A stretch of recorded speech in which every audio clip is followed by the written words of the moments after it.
A sovereign crisis in the United States is a sovereign crisis for the whole world, because it's not just the United States who has the issue. The whole world has the issue with the value of their reserves falling.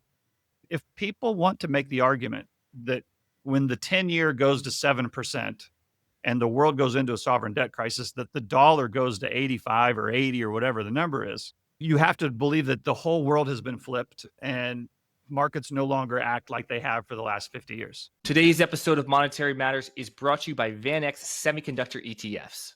Later on, you'll hear more about the VanEck Semiconductor ETF, ticker SMH, the largest semiconductor ETF, and their newer VanEck Fabless Semiconductor ETF, ticker SMHX. Let's get into it. Very pleased to be joined by Brent Johnson of Santiago Capital.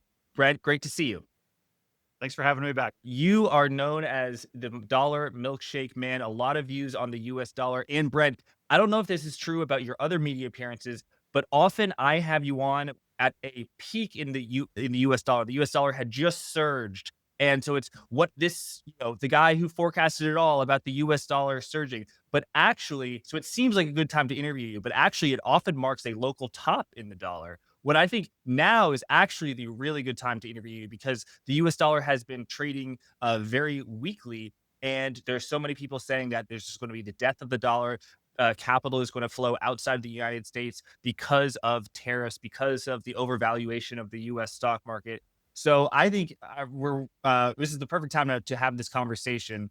What do you make of the narrative that the dollar is doomed, and the US dollar index went from 110 to 97. It's going to go to 87 and 80 until it goes to nothing and disintegrates like dust in our hand. What do you make of that?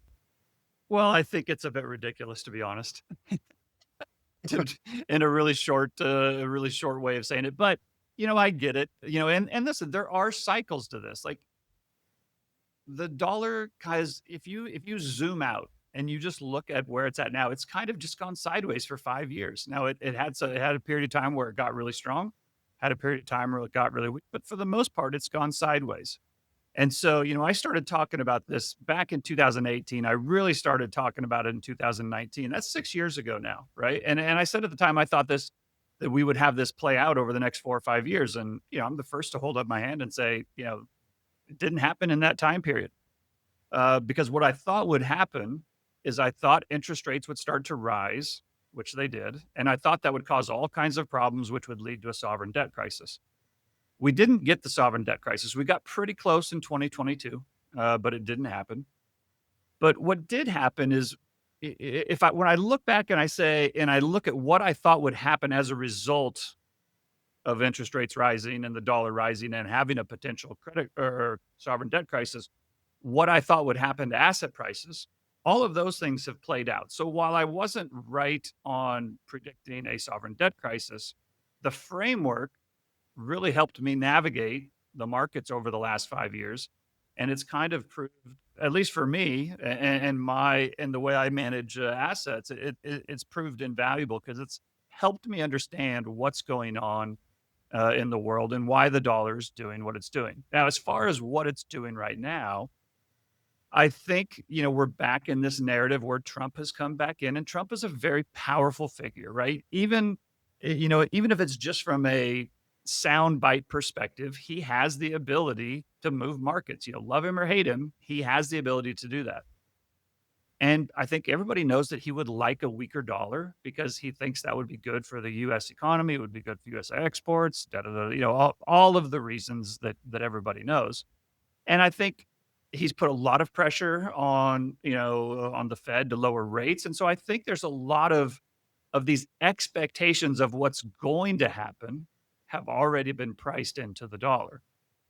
And if you look at positioning, everybody's short the dollar. I'm exaggerating, but the short position on the dollar is as large as it's been. The sentiment on the dollar is as low as it's been. The expectations of what comes next are as low as they've been.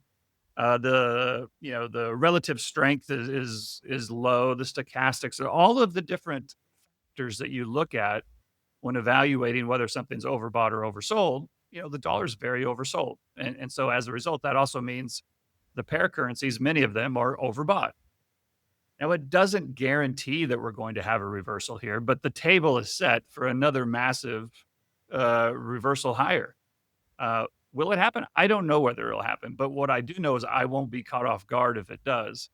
And if the dollar moves higher from here rather than lower, considering the way everybody is positioned and the expectations, heaven help the world for a rapidly appreciating dollar from here because really nobody's ready for it. So I think some misunderstand your thesis. They think of you as they think of the dollar milkshake thesis as a US dollar permeable thesis, when actually it's a thesis of risk assets rising, and in a scenario where risk assets fall, credit spreads widen, stock market sells off sharply or collapses. That is the scenario when the dollar surges. Can you just start off by talking about why is the US dollar so important, and the connection between a surge in the US dollar and a tightening of financial conditions and a Sure. slowing of the economy? Sure. And the first thing I'll say, this isn't some kind of theory that I've come up. I call it the dollar milkshake theory, but I didn't just pull it out of thin air. It's based on evidence. And the evidence is if you look over the last 30 or 40 years, maybe longer, 50 years, every global financial crisis or global slowdown, however you want to frame that, whether it was long-term debt, whether, long-term capital management, the Russian debt crisis, whether it was the dot-com, whether it was the global financial crisis, whether it was COVID, all of these things, when asset prices dropped a lot and when the global economy went into either a downturn or some kind of a crisis, they coincided with a rapidly appreciating dollar. Now, did the dollar react to the crisis, or did the dollar rising cause the crisis? I think that's perhaps debatable, but the correlation is almost 100%. So anybody who looks at where we're at today and thinks we're due for some kind of another crisis or a slowdown or some kind of volatility event, and who simultaneously believes the dollar is going to fall in that scenario, then I think you're betting on things being different this time. And I don't think things will be different this time. And the reason is because the US dollar is the world's money. And when I say that, it's issued by the United States and it's officially the United States currency. It is the currency which the majority of the world uses when they operate on the global stage. And it's not even close. And I think a lot of people know that the United States has a tremendous amount of debt on a national level. It's like 37 trillion. If you add up the corporate debt and the individual debt and the M2 that's been created by loans, it's, you probably get in the 80, 90, $100 trillion range, right? And if you want to look at derivatives, there's even more on top of that. And that's very well known. And that's part of the reason that is given for the fact that the dollar is going to fall.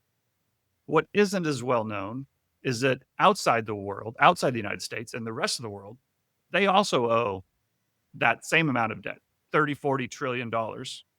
And then if you start looking at the shadow banks and, the non-bank financial entities and the dollar credit that's been extended by corporations to suppliers, you suddenly get to 70 or 80 trillion. And if you start looking at the hidden the shadow banks and the derivatives and kind of the off balance sheet items, you very quickly get to over 100 trillion. And so the point is that the whole world uses dollars and the whole world owes dollars. And if you owe something, you have to have it in order to pay it back. So all of that debt creates demand for the dollar. And it doesn't just create demand for the dollar inside the United States, it creates incredible amount of demand outside the United States. And the most important port, and so that market outside the United States is referred to the euro dollar market. That's kind of become more well known over the last 4 or 5 years, but for a long time, nobody even heard of it. And if they did hear about it, they probably thought it was the euro currency, right? And so it's kind of this shadowy network of banks and non-bank entities and corporate lending and these euro dollar channels that global funding runs on dollars. And the important thing to understand about that, though, is that money is not owed to the United States. So some people will say, "Oh, well, they'll just default on it. The United States will lose out, and the rest of the world will move on to something else." Well, it doesn't work that way because those dollars are owed to other non-U.S. entities. So if you get rid of all that debt, you're also getting rid of somebody else's asset. And so when the dollar gets strong, it puts pressure on anybody that owes US debt, especially if you're operating in a country where your local currency is falling versus the US dollar. It makes that debt even harder to service. It makes it harder to pay off. It makes it harder to acquire. And so, and when it starts happening in a downturn, now your revenues are under pressure, your sales are under pressure, your profits under pressure, and now from the bottom up, it costs more to service. So your top line's falling, and your bottom line expenses are rising, and the rest of the world gets squeezed. And we've seen this cycle happen again and again and again, and I just don't think it will be different this time.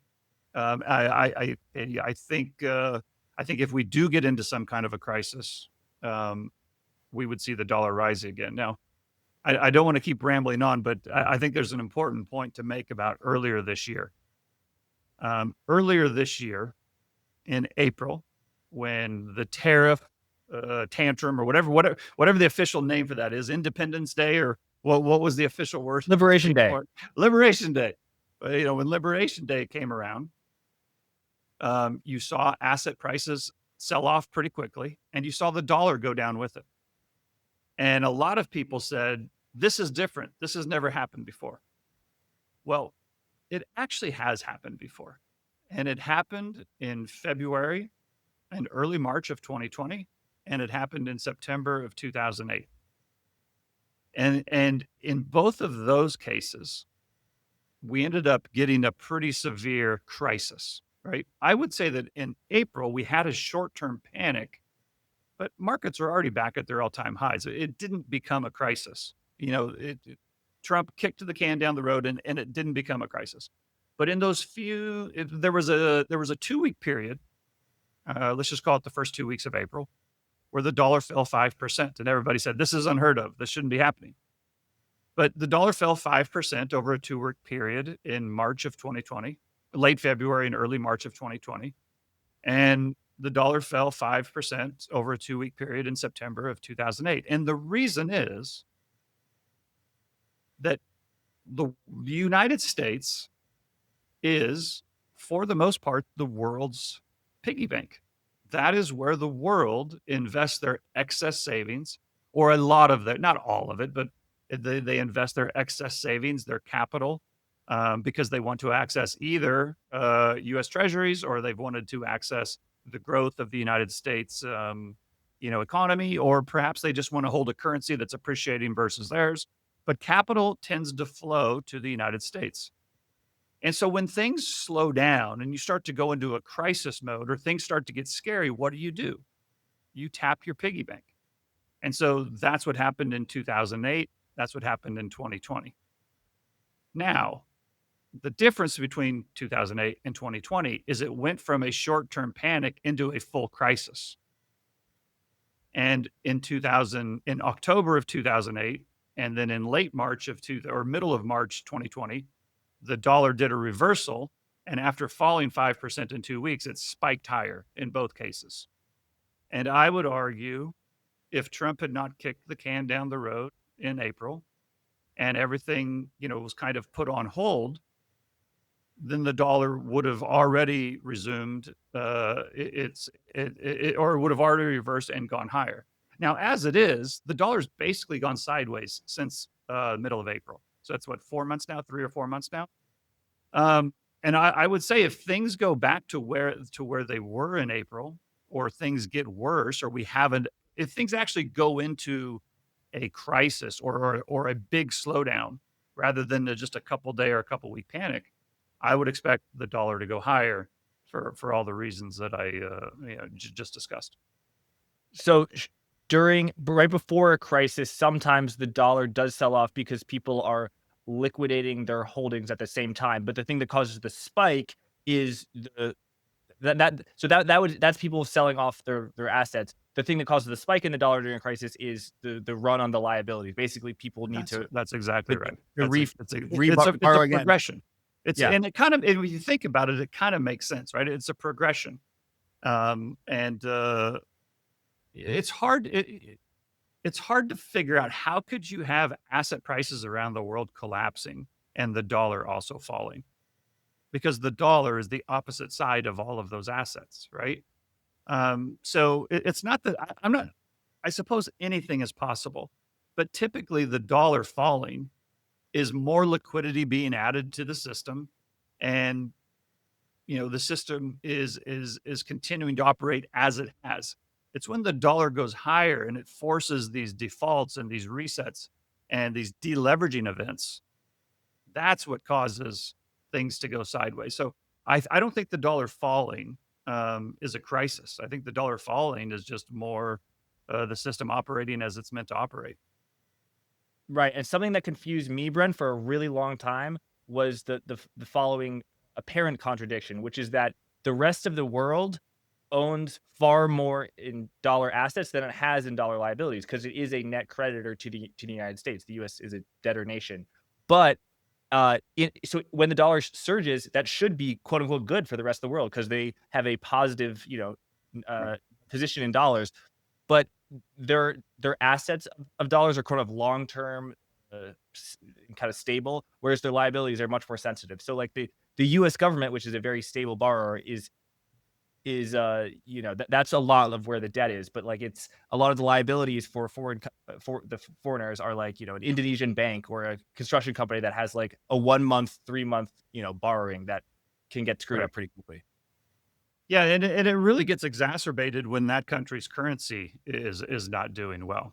And it's because of the huge demand for dollars outside the United States that the United States has been able to run up such big debts. And it's the reason they were able to do QE with impunity when the dollar hasn't collapsed, right?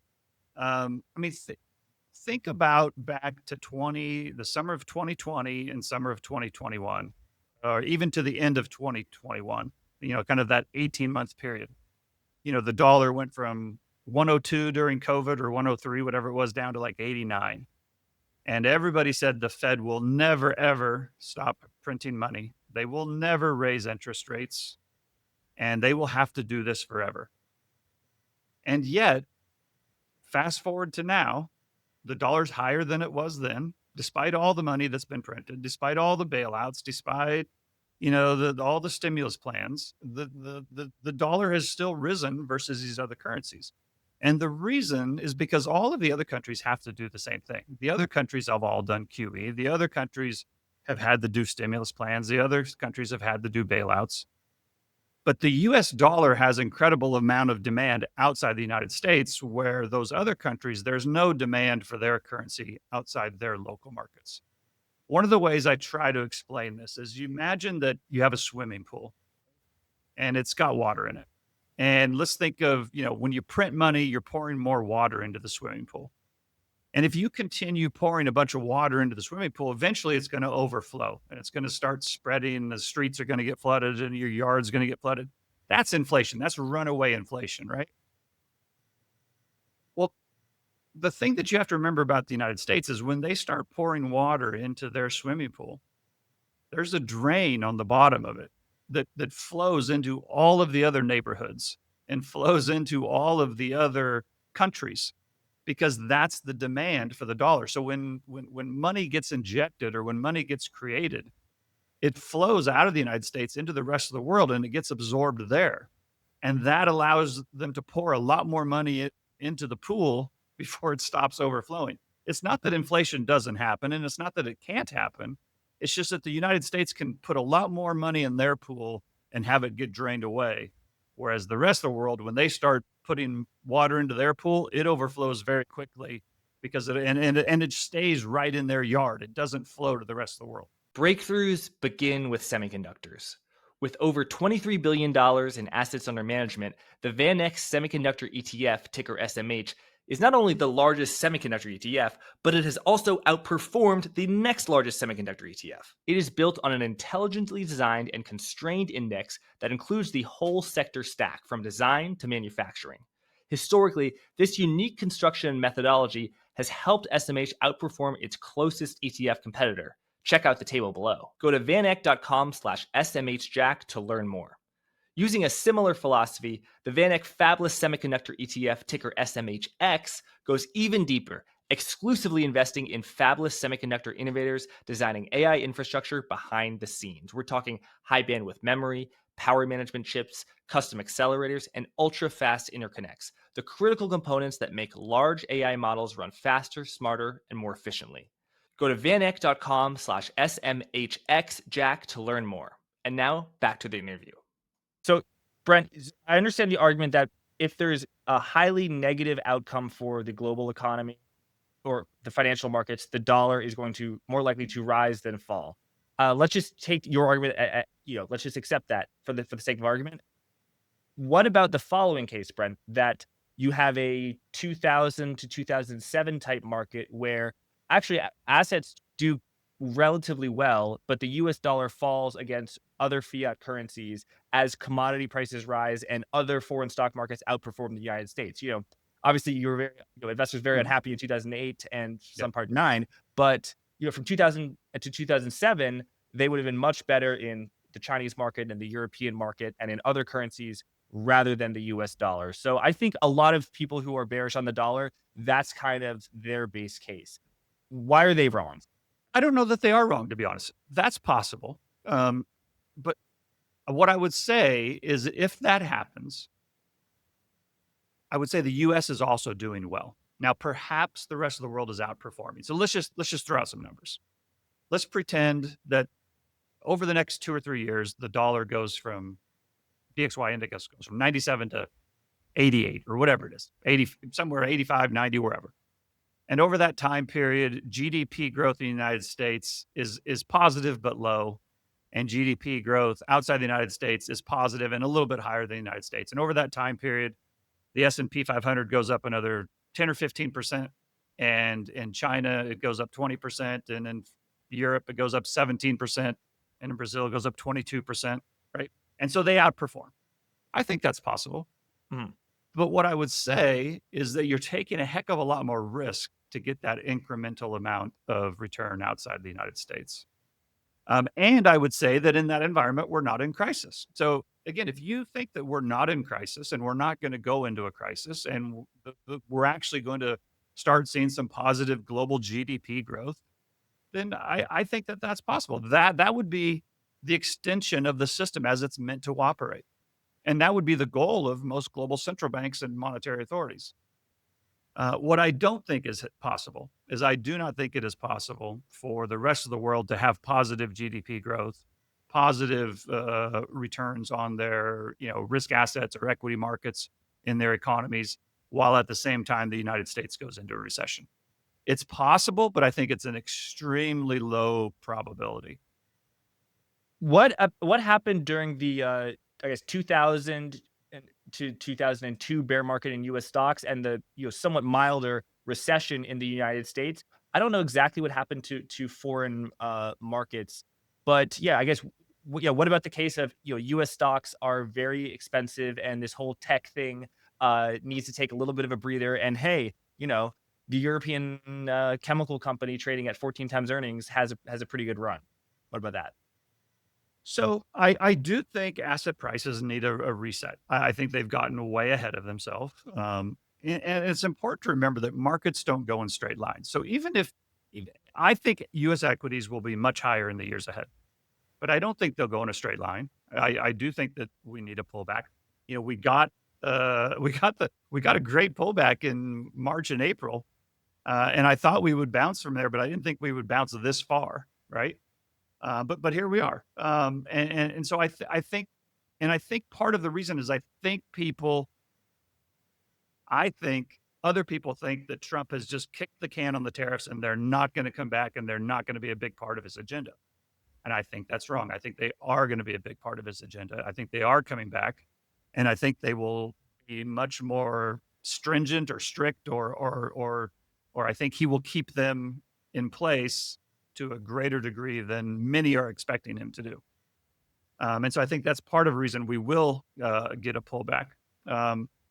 But going back to what markets did, 2002, 3, 4, 5, I think as I remembered, I think you're right. I think markets did okay in the United States, and they did a little bit better outside the United States.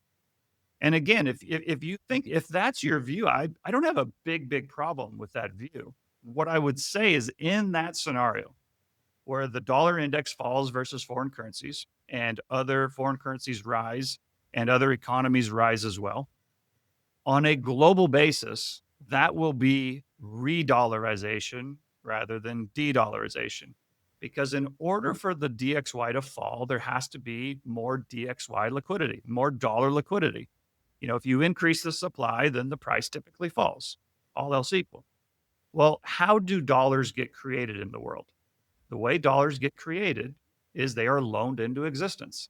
So if you are loaning a whole bunch of new dollars into existence such that it falls another 10% from here, then you are also creating an incredible amount of new US dollar debt.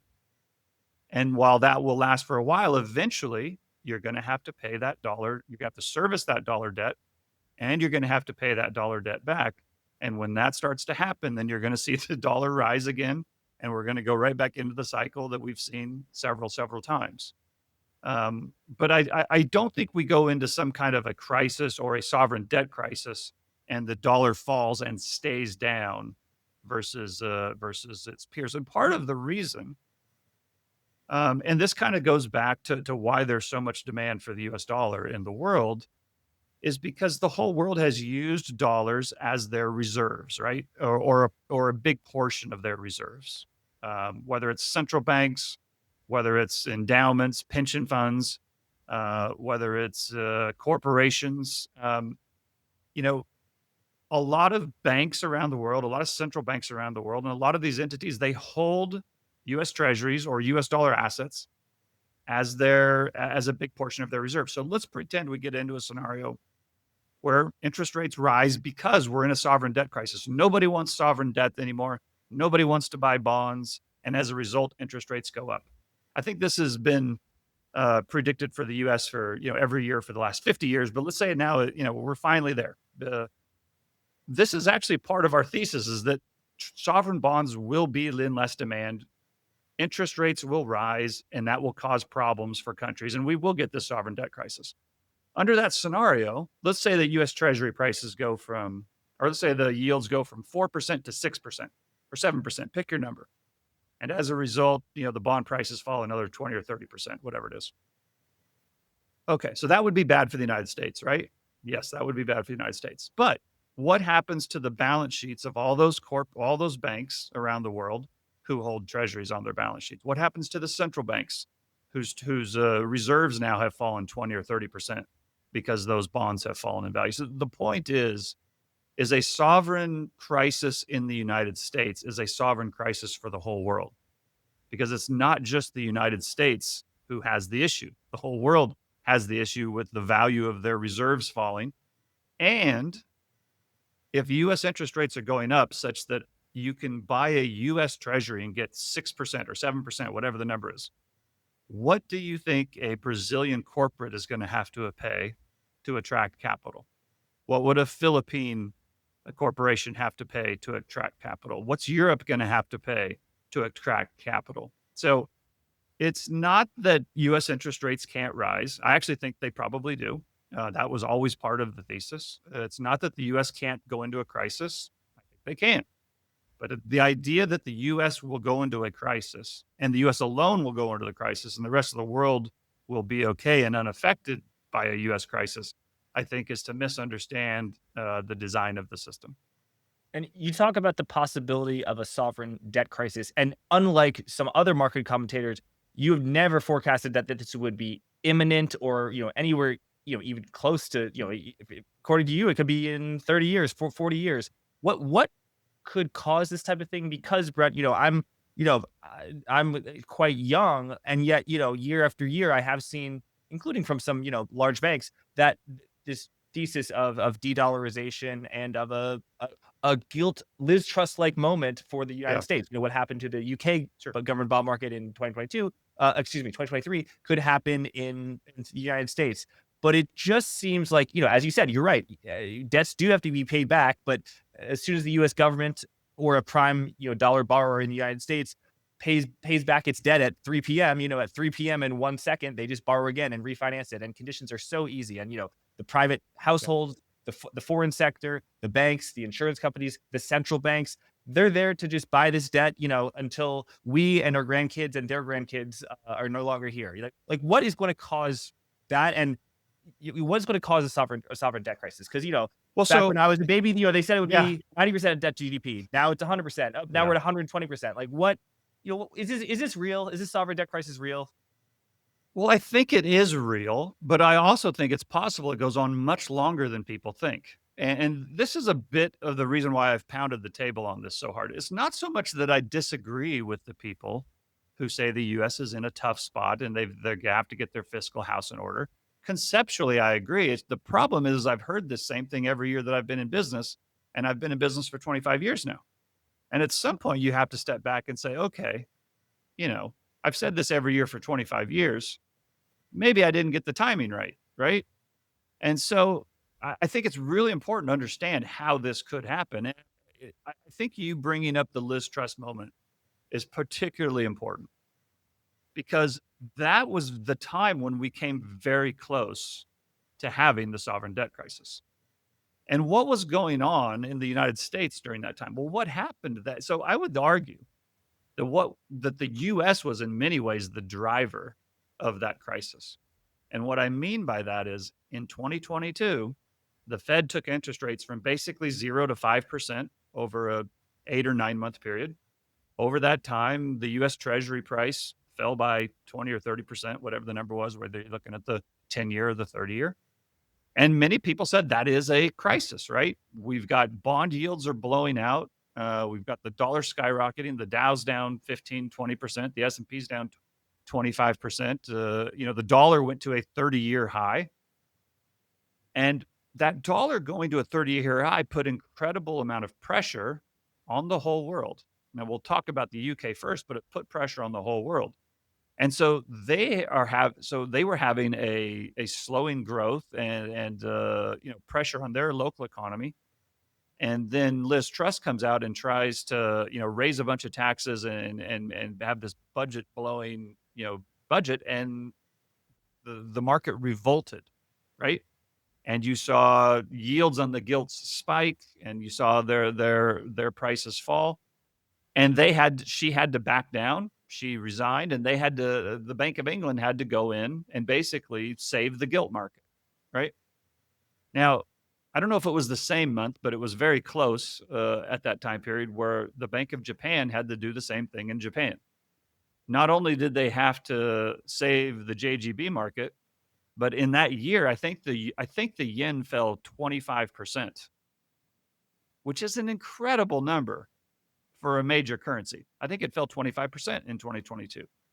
So in the year where the US was headed towards a fiscal crisis and a sovereign debt crisis, you saw the bond market in both Japan and the UK blow up. Now, what was going on in China at that time? Well, that's when China's real estate collapse started to really take off. So China was experiencing great deflation as a result of the stronger dollar that year. The same year, at the same time, I can't remember if it was August or September, but the ECB raised rates for the first time in like 10 years, 10 or 12 years, or first time since the global financial crisis, whatever it was. At that same meeting, the same meeting where they raised the rates for the first time in 10 years, they announced a program to buy peripheral sovereign debt. We all know it was Italy, but I don't know that they actually announced Italy, but they didn't give out the details of the program. If I remember right, Lagarde, or no, it was Lagarde. She said, we're not disclosing the details. So at the same time where they finally take their first step towards raising rates, they also had to set up a facility to start buying European sovereign debt. And so to me, that's a very good example of a precursor or a warm up to what would happen if we did go into a full sovereign debt crisis, especially if it was precipitated by US Treasury yields going higher and the US dollar, probably going higher versus the other currencies as well. I think that's what we would see, but it would be like that even more pronounced. If the U.S. bond market had a sovereign debt crisis, what other currencies would be strong? Like if the US Treasury market is weak, what would be strong? Gold? Well, so I think, and my argument has been, is that a collapsing US Treasury market would be very strong for the US dollar. And that's historically what we've seen, because now interest rates are higher in the US. You get paid more to hold a treasury. And even if you hate the system, even if you think the system is horrible, banks around the world, institutions around the world still, you know, their currencies are in crisis as well. On a relative basis, do you want to own a US Treasury, or do you want to own an Italian bond, or do you want to own an Australian bond or a Brazilian bond? Because you have to remember, those sovereigns are going to be paying the interest and the principal back in their currencies. So again, if people want to make the argument that when the 10-year goes to 7% and the world goes into a sovereign debt crisis, that the dollar goes to 85 or 80 or whatever the number is, you have to believe that the whole world has been flipped and markets no longer act like they have for the last 50 years. Now, I don't think that will happen. Now, is it possible? Sure, it's possible. But I think that's a pretty strong bet to make. But if a currency was going to outperform the United States, I would say it would probably be a country like Switzerland that's relatively small. The float on the currency is relatively small, but there's a large external demand for the currency because people from all over the world want to put their money into Switzerland because of the perception of safety.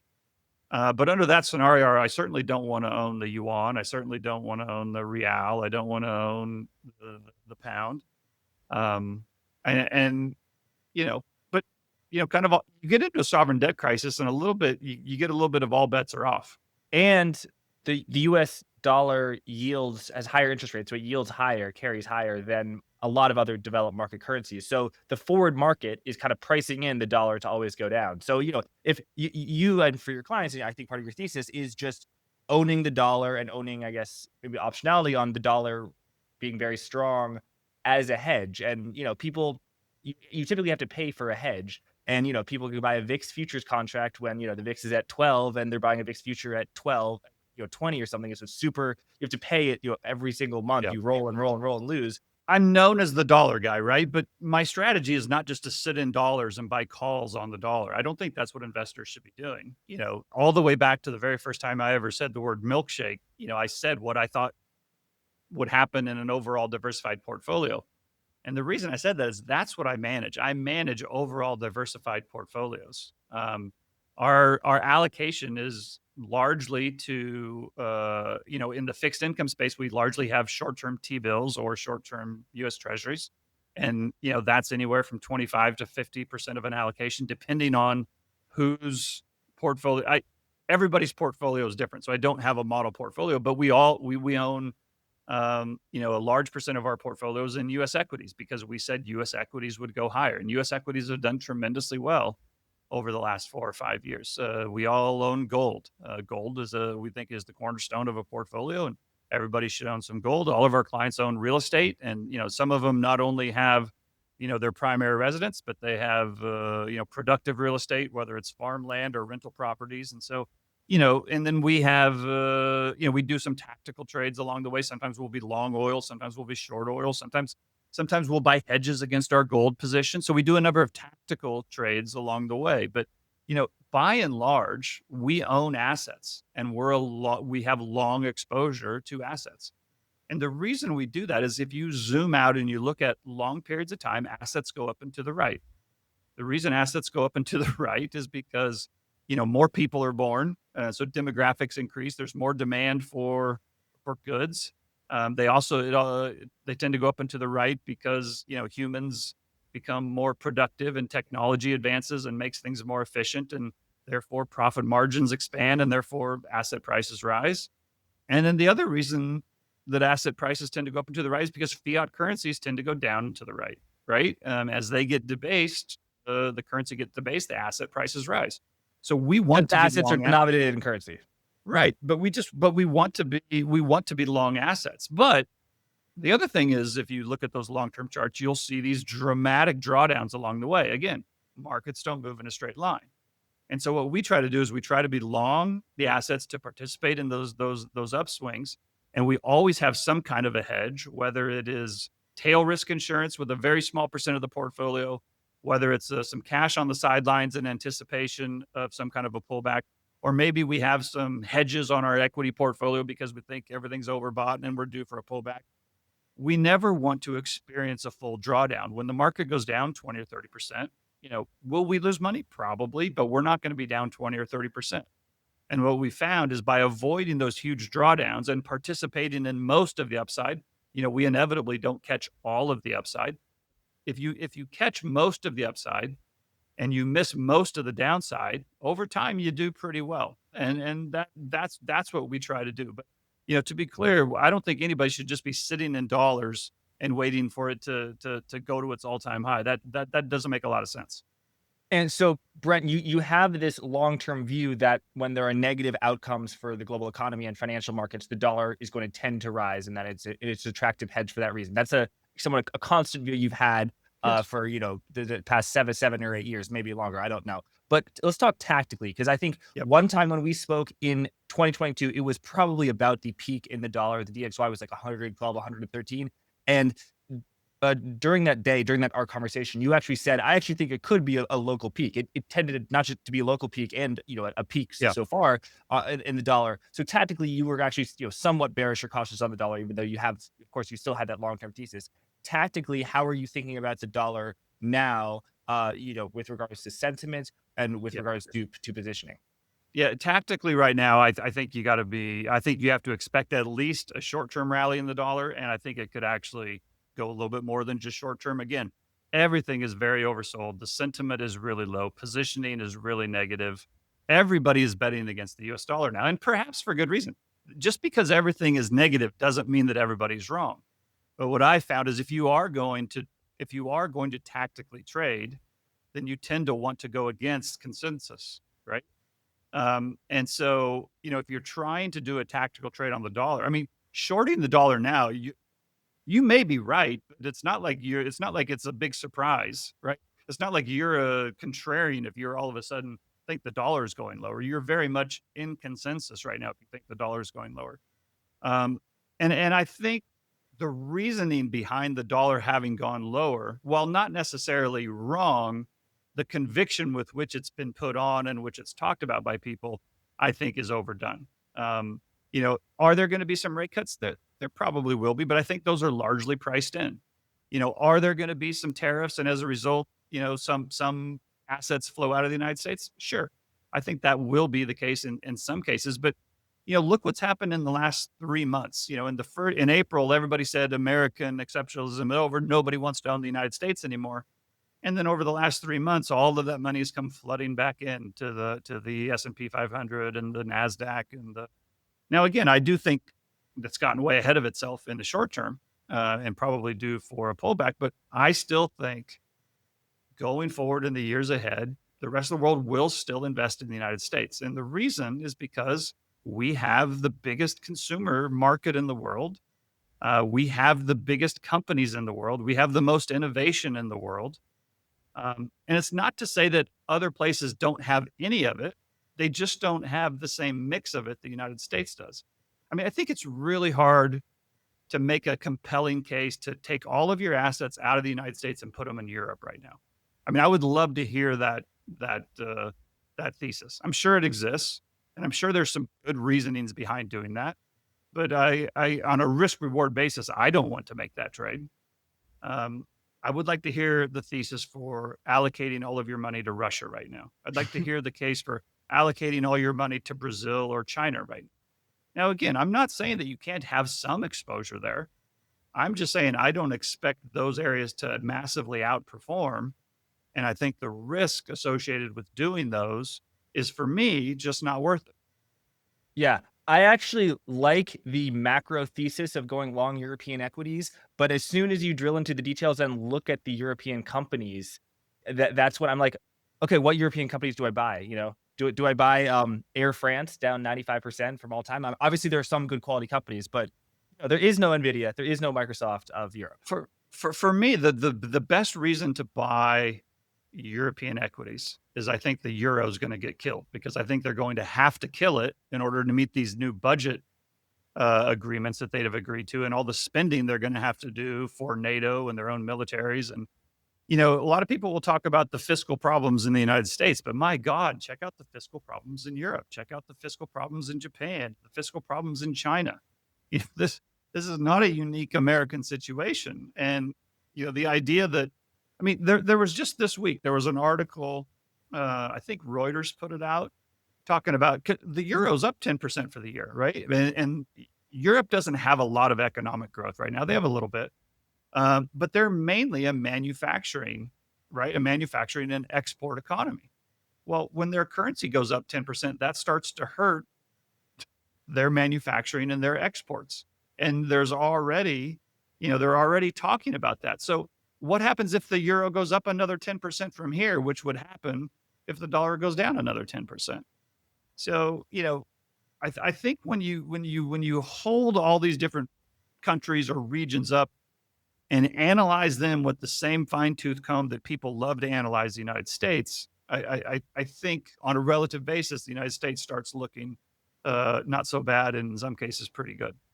What about China and Japan, where the equities, are cheap relative to the Yep. US, and China actually does kind of have, the Microsoft or the Amazon of America.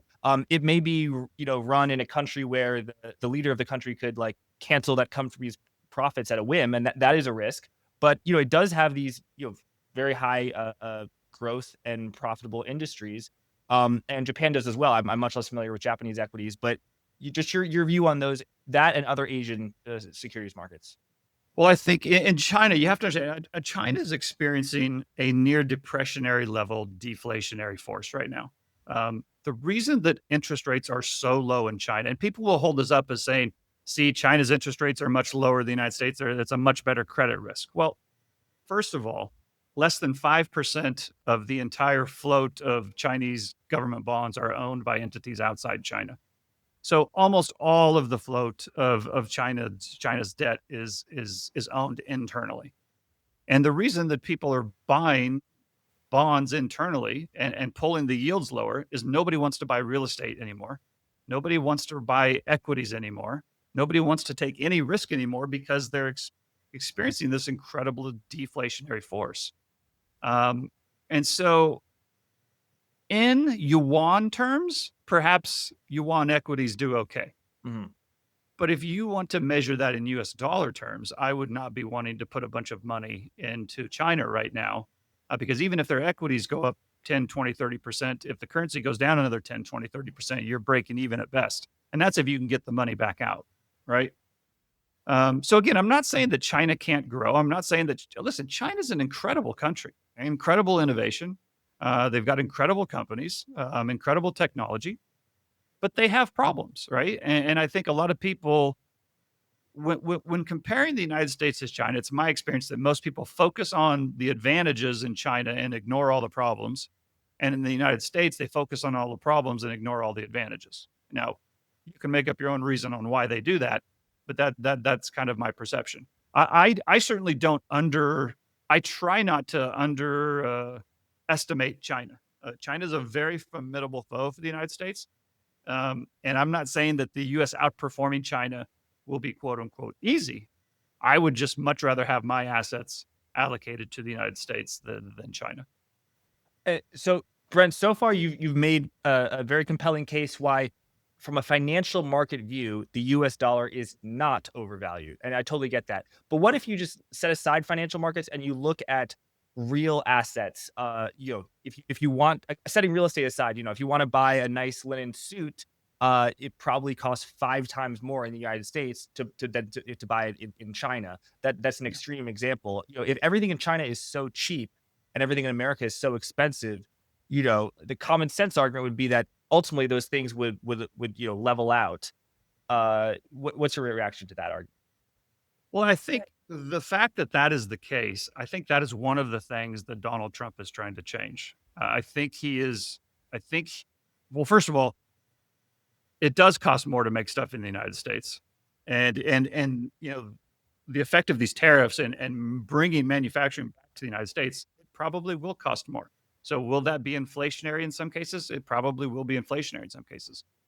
But I think we've moved into a time period where we are no longer able to analyze a country, an economy, or even a business proposition, a stock, or whatever it is, based purely on whether it pencils out on a spreadsheet, whether it's cheaper, whether it's more efficient. I think for those of us who grew up in the West and have lived and operated in Western markets for the last 30, 40 years, for the most part, unless we were emerging market managers, we had the luxury of just looking at the numbers. What does the number say? What does the spreadsheet say? But I think those days are kind of gone, or at least going into hibernation for a while, because now I think decisions are being made at the country level, at the national level, at the strategic level, where things are going to be done not based on whether it all pencils out on the spreadsheet. In fact, it might not pencil out on the spreadsheet very well at all. But for national security reasons, for social reasons, for other geopolitical reasons, this is the way it's going to be done. These companies are going to get funded. These are not. And as a result, I'm not going to sit here and say the United States can quote unquote outcompete China on a manufacturing basis and manufacture something cheaper. Because I don't necessarily think that's the case, but I do think having the ability to sell to the United States consumer is a luxury that the rest of the world will pay for. Because I don't think there is anywhere else they can sell their goods at the same price levels that they can to the United States consumer. And you have to remember that the rest of the world took out an enormous amount of debt to finance the production of the inventory that they now want to sell to the United States. If they have to go find new markets in which to sell those goods into, they potentially can do that. But they are now going to be selling at much lower prices than they were to the United States.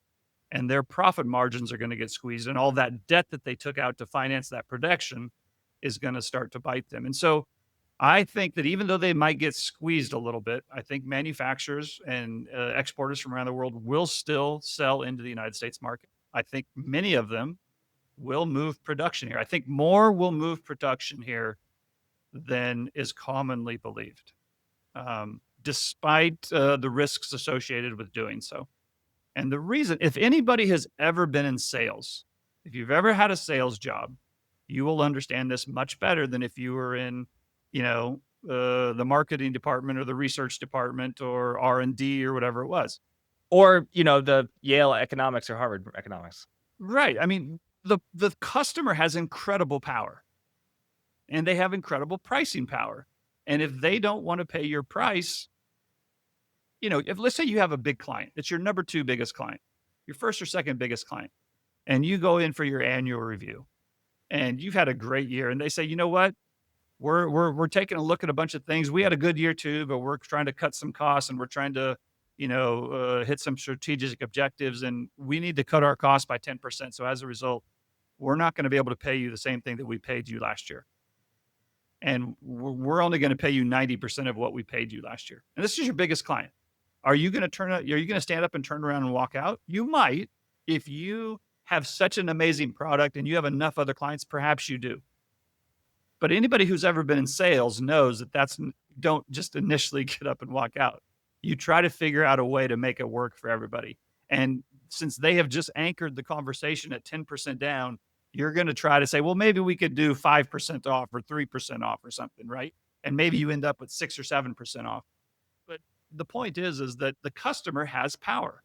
And I think probably more than any other president that I can remember, Trump is willing to play that card. It's a risk. It's a big risk for Trump too. It's a big risk for Trump politically, but if he's able to pull it off, I think it will be more successful than people expect it to be.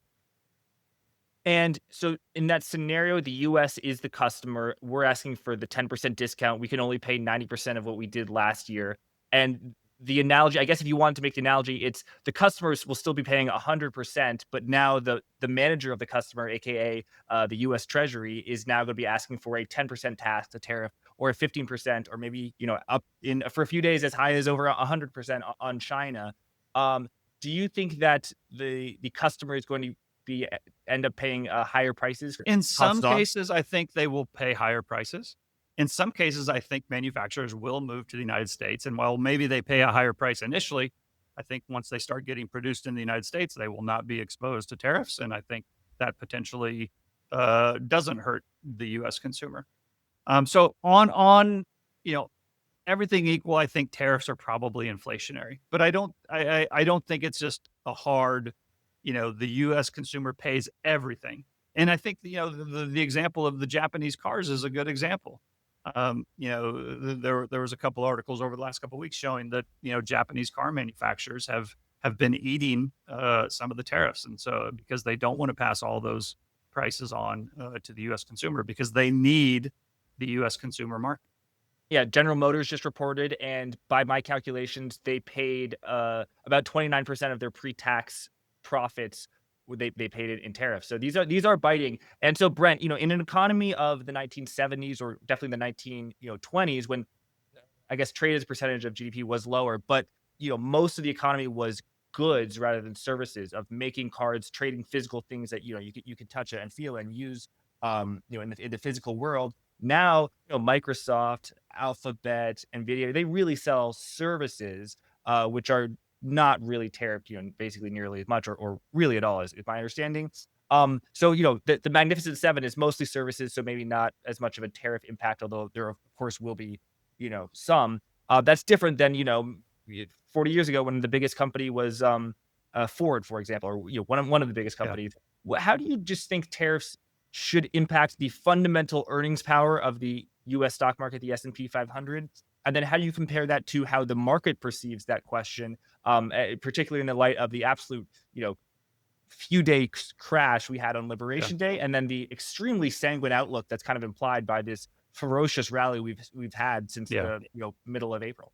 I think both the sell-off and the subsequent rally got way ahead of themselves in both directions.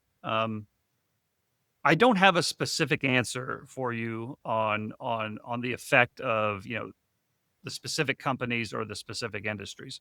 But what I will say is that I think that the tariffs, I think they're coming. I think they're going to be higher than many people expect them to be. And I think they will cause a bunch of uncertainty in the short term, but I think they will actually end up working better. And that doesn't necessarily mean they work good, but I think they will work better and provide more revenue to the U.S. than many people expect, and more than the market, I think, currently expects. So while I think that in the short term, asset prices have got ahead of themselves, we probably need a correction. I still think over the next couple of years, U.S. equities and the S&P 500 will outperform its global peers.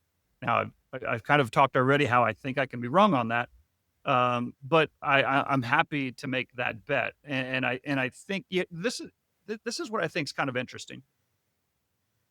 You're absolutely right. Our economy looks so different today, than it did 100 years ago, and I think the problems with looking that way have been shown. I think COVID exposed the problems with those, and I think that's a big reason why Trump won again, and why Trump is trying so hard to bring some of those critical industries back to the United States, not just for economic reasons, but for national security reasons, geopolitical reasons. But the thing I think many people forget is there's another, uh, you know, I don't know if you want to call it a tool or a weapon that the United States can use if they chose to do it.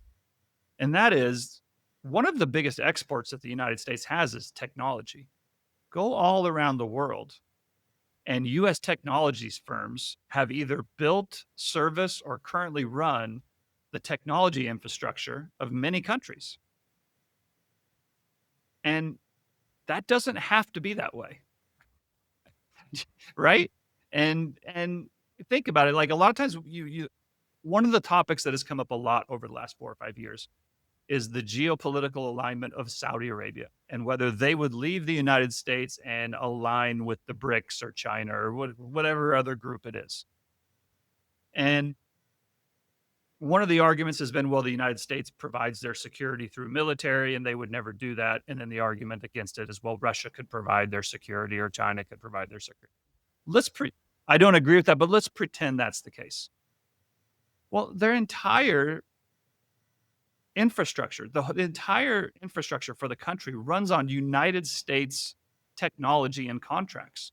The malls, the airports, the telecommunication systems, the construction companies. It's all they all use US technology. And right now MBS is trying really hard to transition his country away from a fossil fuels economy, and he's trying to make it a technological hub. Now, what do you think happens to all these projects that he's trying to do if all of a sudden they have to be converted from US technology infrastructure to Chinese technology infrastructure? How long would that take? How complicated would that be? How many Trojan horses does the United States input in those software programs? Right. And so it's, I think people forget this when talking about the United States versus other countries and what we produce and what we don't produce. There's a lot of things that the rest of the United States, quote unquote, produces. Maybe they don't manufacture it, but they do produce it. And the rest of the world needs it very, very badly. And so I think, for all of those reasons, I'm still, listen, I think we're going to have problems in the years ahead, but I don't think where the problems are just going to be in the United States. I think we have global problems. I think we're going to have a lot of volatility, but on par, I think the United States is going to outperform the rest of the world. I want to close by asking you about something you said a few years back in a previous interview we did. You said you were thinking very keenly about the Federal Reserve and the Treasury and the potential that they might fight. And of course, the Treasury is part of the executive branch, the U.S. presidency. We've seen that increasingly over the past few months. President Trump saying or whispering or allegedly whispering that he's going to fire Jay Powell, and then the media reports it. It's this big story. He immediately walks it back, said, "I never said that," or "I'm not thinking of that." So definitely a challenging time for the chair of the Federal Reserve. Of course, the president wants lower interest rates, and that the Federal Reserve has been reticent and slow to do that, having paused its cutting cycle of last year. And literally today, we saw, I mean, what an image. President Trump Right. going to the Federal Reserve because the Federal Reserve is renovating the Eccles building, the large building in Washington D.C., and it was supposed to cost somewhere around 1 point something billion dollars, and it ended up costing a lot more than that. And so President Trump is saying the Federal Reserve is being wasteful, and so you need to inspect. And of course, President Trump, his background in real estate and building things, so he went with his hard hat on, walking with the chairman of the Federal Reserve, Jay Powell, also with his hard hat, and they talked in front of cameras. I mean, we can put an image up for people watching. I mean, Yeah. what an image. Just what is your reaction to that and the significance of this? And tie this back to this thought you've been Yeah. having for many years about the connection between the Treasury, the executive branch, and the Federal Reserve. Yeah. So it's interesting that you bring that up because I was thinking about that as well. And the funny thing about these kind of things is they always take longer to develop than you think they're going to. That's that's the one thing I've learned in 25 years now. And, especially in, as I think about the macro things that have happened over those time periods, the time from when you start thinking about them to when they actually play out is always longer than you think it's going to be. So these things kind of take a long time. And so I've been thinking about that we were headed towards a battle between the Treasury and the Fed for a couple of years now. And, I think, and part of the reason I thought we were moving towards this battle is because historically, and I think this is probably the biggest myth taught at business school, but historically, the Fed has been independent. They're their own agency. They don't answer to any of the other branches of Congress. They can do what they want, or branches of government. And I would say that they're independent. They are not independent, but they do have a lot of autonomy, right? And they were created by a stroke of a pen, and they can be removed by the stroke of a pen. So the idea that they are completely independent and they don't have to answer to anybody else is wrong. It's just fundamentally wrong. But they do have a lot of autonomy, and part of the reason I thought we were going to have this battle between the Fed and the Treasury is two reasons. Number one is I thought we were moving into a time period where we're going to have a sovereign debt crisis. And when there's a sovereign debt crisis, it's the country that's at risk. And when I say a sovereign debt crisis, I don't mean just in the United States. I mean the whole world. But in that environment, the government, the leadership of the government, the Fed and the president and the Treasury, they are going to want certain things to happen in order to keep the country safe, right? And as long as the Fed plays ball, then that's fine. But if the Fed were to start doing things that the Treasury didn't want or didn't like, I thought it would come to a head. Like And I what? think that, Like doing well, what that the Treasury is like well, keeping there's a interest rates couple high? things: keeping interest rates high, or not, not doing QE, not cutting rates fast enough, not, um, forecasting, what Trump wants them to forecast, or any president. But this is why it's important, is because the Treasury has traditionally been in charge of dollar policy, and the Fed has traditionally been in charge of monetary policy. Those two things are related, but they're not, and they're similar, but they're not the exact same thing. But because one influences the other, you're naturally going to, if the two sides are never not on the same page, you're going to have friction. And I thought that as we move into a sovereign debt crisis and things get a little hairy, the likelihood of having more friction would increase.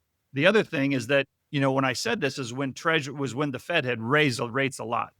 And no administration, whether it's Trump or anybody else, is going to want rates high forever, right?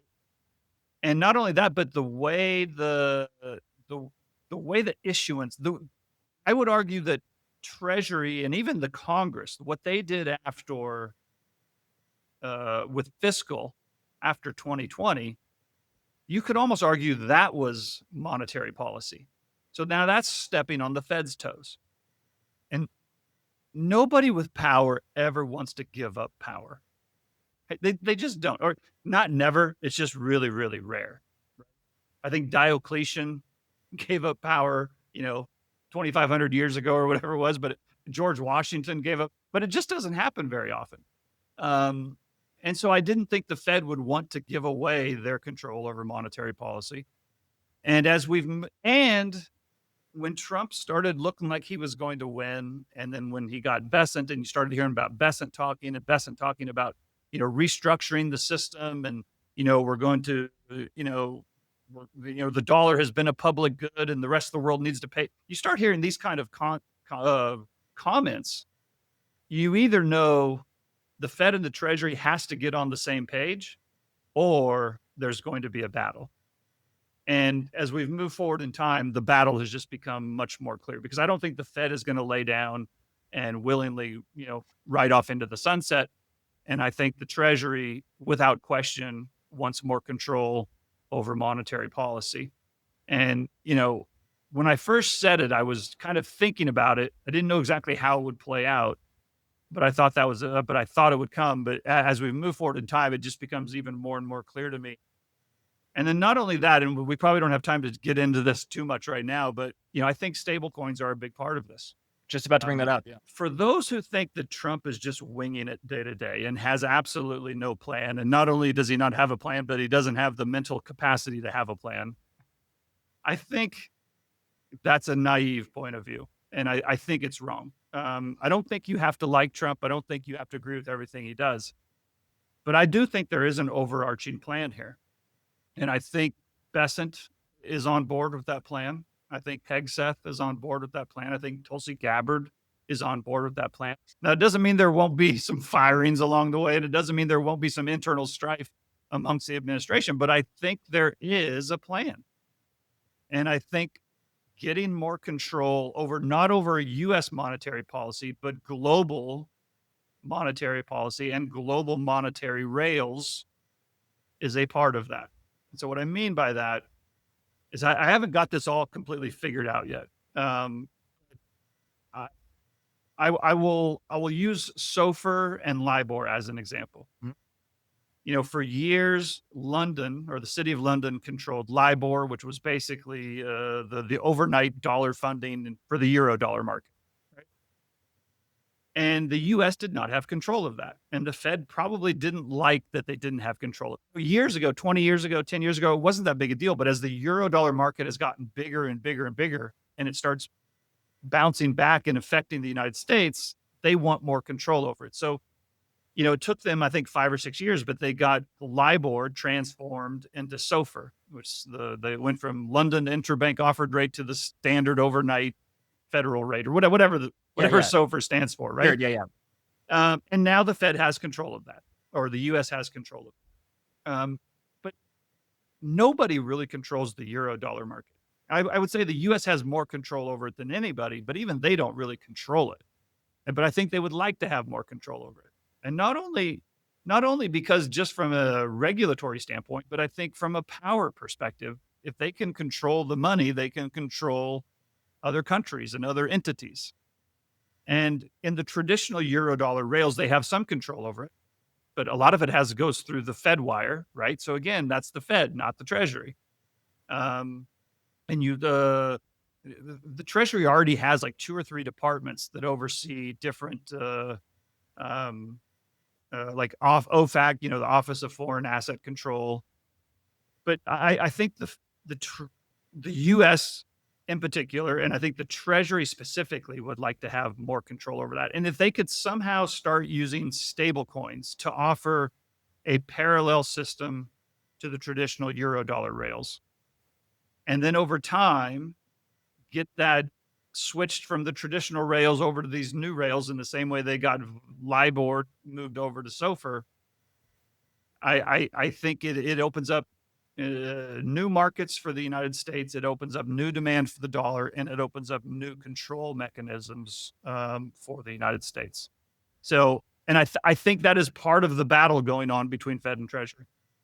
And stable coins, the argument that stable coins will increase the demand for U.S. Treasuries, for that argument to be true, stable coins have to basically be leveraged, right? Like a bank, because, a bank, JP Morgan, for every dollar of equity, it has, $10 of assets. Some of them are U.S. Treasuries, whereas the whole thing of stable coins, is stability. Oh, you own one stable coin and that's backed 1-to-1. Wouldn't that be the so-called narrow bank, which is either illegal in the United States or heavily frowned upon? Because if there's a narrow bank, everyone would want to go to that narrow bank, and basically it would cause huge monetary deflation. So is it this whole crypto argument from 2019 of you can't trust fiat because it's leveraged, you need to trust this stable coin, even though the biggest one was Tether, which had some issues, to put it mildly. Is that going to disappear, and they are going to be leveraged, right? What do you think? I don't think that they are going to be leveraged in the traditional sense. In other words, my guess, and from reading the Genius Act and from the comments that I've been able to pick up on, is that they would be backed by short-term T-bills or bonds, but not necessarily 20 or 30-year bonds, right? And so to me, it would be almost like a money market fund, but a money market fund that is much more easily used, more efficient, faster, quicker, all that kind of stuff. I don't know that it dramatically increases demand for U.S. Treasuries, because the demand for Treasuries is already there, right? But it does potentially open up some new channels for entities that currently don't have access to dollars through traditional banks, but could potentially get access through some kind of a digital stablecoin. It kind of all depends on how the U.S. licenses these or issues these, or who they allow to issue them. And I think that's still kind of being decided. The point I'm making is I don't think this is being done just willy-nilly. I don't think it's just be random. To me, there seems to be a method to the madness, even if the method isn't completely defined yet. And so, but I think we're going to hear a lot more about stable coins as we move forward in time. That battle between the Treasury and the Federal Reserve, is the Treasury and Trump basically has an advantage because Powell's term is set to expire in 2026, I believe, May of 2026, and Trump can put in some chair who is going to be dovish and favorable to his low interest rate view.